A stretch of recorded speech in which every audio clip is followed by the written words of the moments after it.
جنگ جو ہوئی ہے کربلا میں، مارکہ کربلا جو ہوا ہے، یہ یزید اور امام حسین کے درمیان نہیں تھا، بلکہ حسینیت اور یزیدیت کے درمیان تھا۔ یعنی یہ شخصی لڑائی نہیں تھی، بلکہ نظریات کا تصادم تھا۔ اگر شخصی لڑائی ہوتی تو یزید جیت گیا تھا، بطور شخص حضرت امام حسین شہید کر دیے گئے اور یزید جو ہے وہ تخت و تاج پہ متمکن رہا۔ تو اگر یہ شخصی لڑائی قرار دیں تو یزید جیت گیا اور امام حسین ہار گئے، یہ شخصی اگر لڑائی قرار دیں۔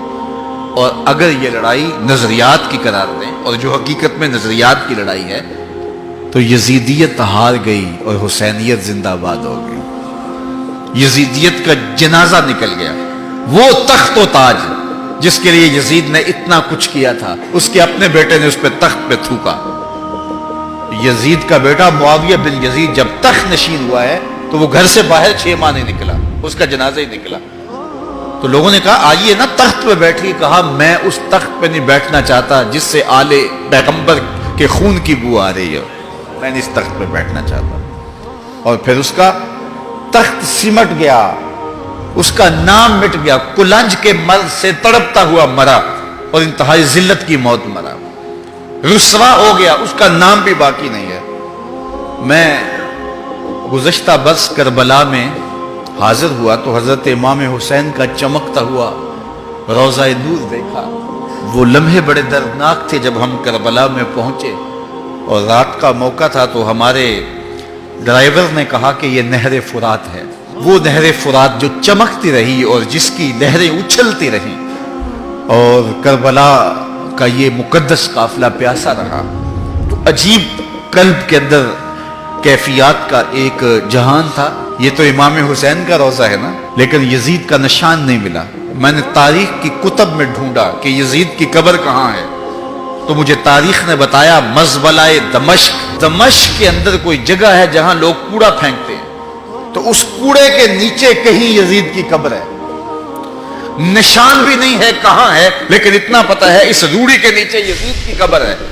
یزید کی قبر مزبلہ دمشق میں، اور امام حسین کا قبضہ آج بھی کربلا پہ۔ تو یزید کا نام مٹ گیا، اس کا تشخص مٹ گیا، امام حسین کا نام بھی باقی، آپ کا ذکر کی باقی، اور آپ کے تذکروں کی خوشبو بھی باقی۔ تو یہ شخصی لڑائی نہیں تھی۔ میں نے اس دن عرض کیا تھا کہ طلحہ بن عدی بن حاتم نے 30,000 لوگ پشت پہ کھڑے ہونے کی بات کی تھی، لیکن امام نے اس پیشکش کو ٹھکرا دیا تھا، اس لیے کہ آپ حق اور باطل کی راہیں اجالنا چاہتے تھے، اور وہ انہوں نے اجال لی۔ حضرت امام حسین کی شہادت کے بعد بھی یہ جنگیں جاری رہیں۔ مالک اشتر کی قیادت میں مختار سقفی کی فوجیں ابن زیاد کی فوجوں کے مقابلے میں فرات کے کنارے لڑ رہی تھی۔ اللہ تعالیٰ نے فتح دے دی، ابن زیاد نے گھوڑے کو ایڑ لگائی اور میدان چھوڑ کے بھاگ گیا، باقی جو بھی قابو آتا اس کو پکڑ کے قتل کر دیا جاتا۔ خیر یہ لوگوں کی پہنچ سے بہت دور نکل گیا، لیکن اس کا جی گھبرا رہا تھا، پیاس کی شدت تھی، گھوڑا بھی ہانپ رہا تھا۔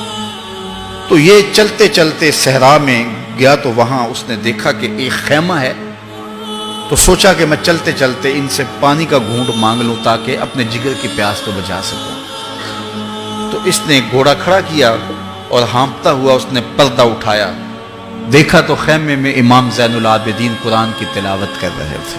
تو جب اس نے دیکھا تو ایک دفعہ تو شرم سے پانی پانی ہو گیا، لیکن مرتا کیا نہ کرتا، پیاس کی شدت تھی کہ حضرت پانی دیجئے۔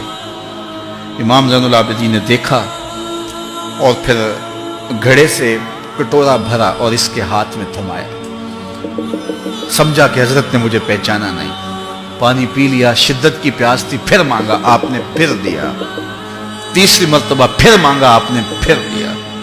3 کٹورے پانی کے پینے کے بعد امام زین العابدین سے کہنے لگا حضرت شاید آپ نے مجھے پہچانا نہیں۔ امام زین العابدین ابھی تک ضبط کیے بیٹھے تھے، آنکھوں سے موٹے موٹے آنسو نکلے۔